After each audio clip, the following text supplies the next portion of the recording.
Hello, I'm filming this video to hopefully help you follow the presentation that I sent you and answer any possible questions that you may have. So let's begin. We saw the beginning of unit number 6, which was about life plans and expressing plans that changed. So we're going to have a small review of that because I saw that some of you still have some questions. Today's goal is going to be to continue working with expressing intentions and plans that changed, and we are going to add the perfect modals to talk about past beliefs or past feelings. So let's start. So we have some sentences here.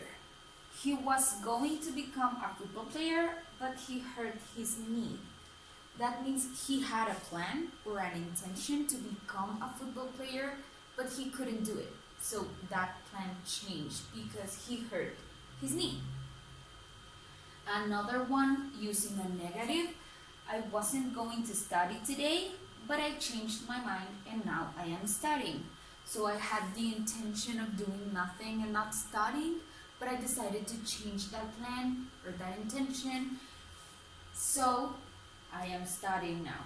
So as you can see, we can use was or were and going to express a plan. That can also make it a question. Was he going to become a football player? So we use was or were as the auxiliary for affirmative sentences, negative sentences, and at the beginning of the question. To express a plan and intention that changed, we can use this one or we can use this other structure. He said he would become a football player, but he hurt his knee. So his intention was to become a football player, but he didn't do it. The plan changed. So we use would become.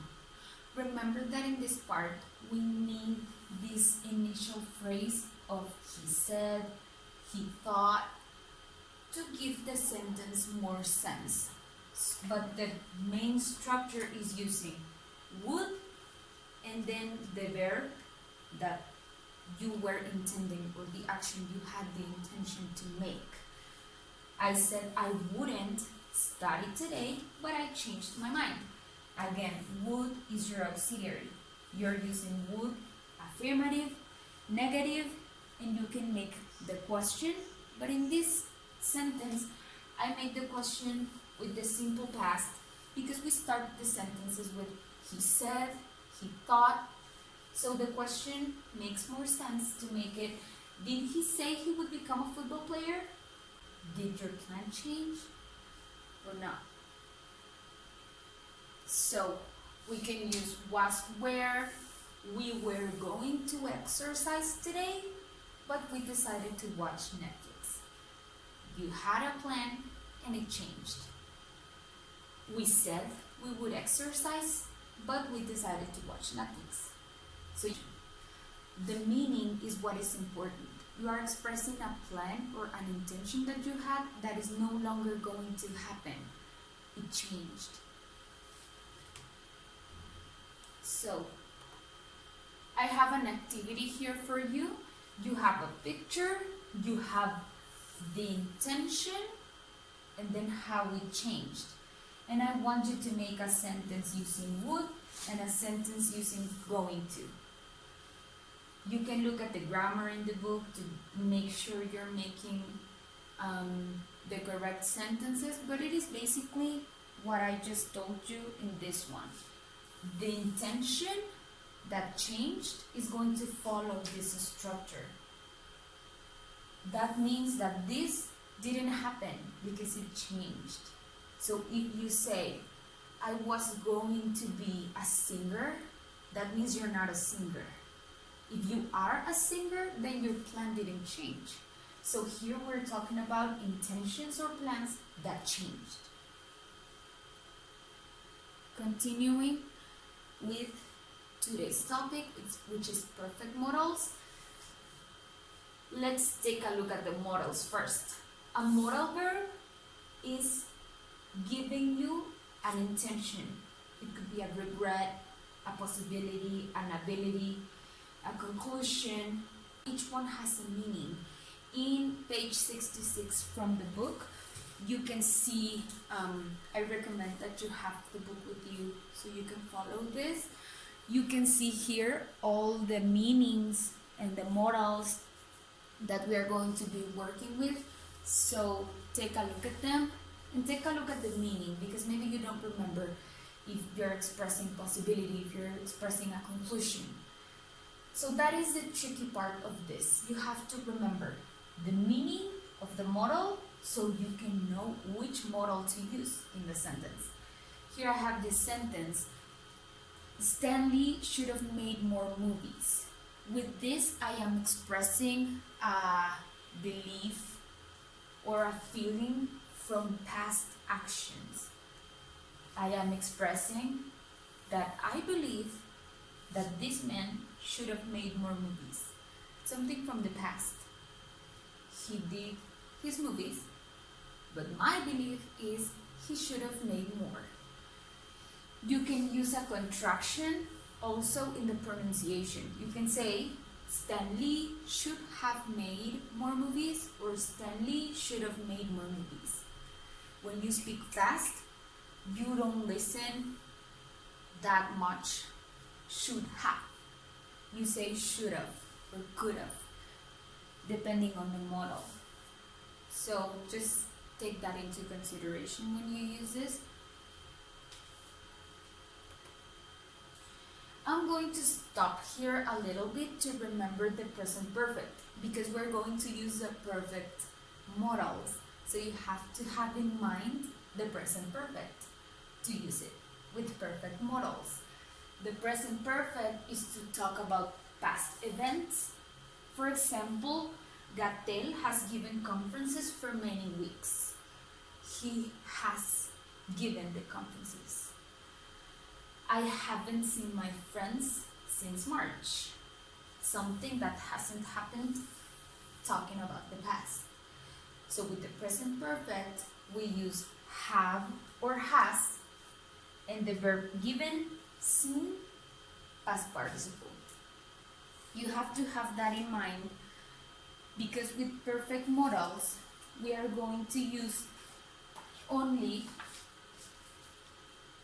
have and the verb in past participle. You're not going to use has, because you have the modal. So we said that modals can be affirmatives, like could, can be negatives, like couldn't. And then we have a big list of modals in the book, and here in the PowerPoint I showed you another one. Then have, and then the verb in past participle. You're going to use this to talk about a feeling or something you believed from the past. Slash is talented. He must have practiced a lot. So I'm saying that I believe. My conclusion, remember, must is for conclusions. My conclusion from a belief from the past is that he must have practiced. There is no other explanation for me. I shouldn't have gone to the concert. It was too expensive. Again, a feeling from the past of something that I think. I shouldn't have done that. I shouldn't have gone to the concert because it was too expensive. So, you can mix this one, the one of changing plans, and perfect modals to talk about the past, because both are talking about plans from the past and beliefs from the past. So, for example, I was going to stay home. That was my plan, that was my intention, that changed. I was going to stay home, but I went to the concert. I shouldn't have gone, it was too expensive. I had a plan that changed, and now this is my belief or my feeling about that past event. I have an activity here for you, and this one is to watch a music video, and in this video you're going to see how the perfect modals are used, and you're going to find sentences using perfect modals. Also, this video is very useful for you to listen to the pronunciation of the contraction. So you can see it's not very explicit, but it is there. Then I have another activity for you, and this one is in my English Lab website. You have to log in and answer these 3 activities using perfect modals. I have here some instructions for activity number 2 because it may be a little confusing. So please check this in your computers just so you don't get confused. It's just something to make everything clear. So I would like to stop here and give you more examples using perfect modals. So I want you to imagine that you and your friends go to the movies, and when you get to Cinepolis, it is full of people. So you have a feeling about something you did, and you say, we should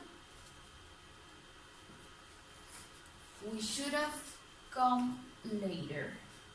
So you're talking about something from the past. You went to the movies too early and there is a lot of people and you don't like it, and you say, we should have come earlier. You can use the contraction also and say, we should have come earlier. And it's exactly the same, the meaning is the same. It's just a contraction. Right now in quarantine, I think a lot of you have a lot of homework and a lot of activities from school, from work, etc. And I think you must, my conclusion, you must have been busy these past days, right? So you have the sentence, you can use a contraction, you can just use the modal and then the perfect, and the meaning is the same. The important part here is that you remember the meaning of the modals, because it is very different to say you could have been busy than you must have been busy. It's very different. So you have to remember the meaning. You have to think about the meaning of the modal. The structure is easy, you just follow this. So hopefully these examples can make the topic clear for you. We finished unit number 6 with this. So next class, we are going to have the evaluation for unit number 6. So be ready, be on time, make sure you study. If you need any extra practice, you can answer page 66. Answer first and then check the answers in this slide. And if you have any other extra questions, you can ask me and I can answer the questions for you. So hopefully this helped you understand the topic a little bit better, and I'll be around to answer your questions if you have any.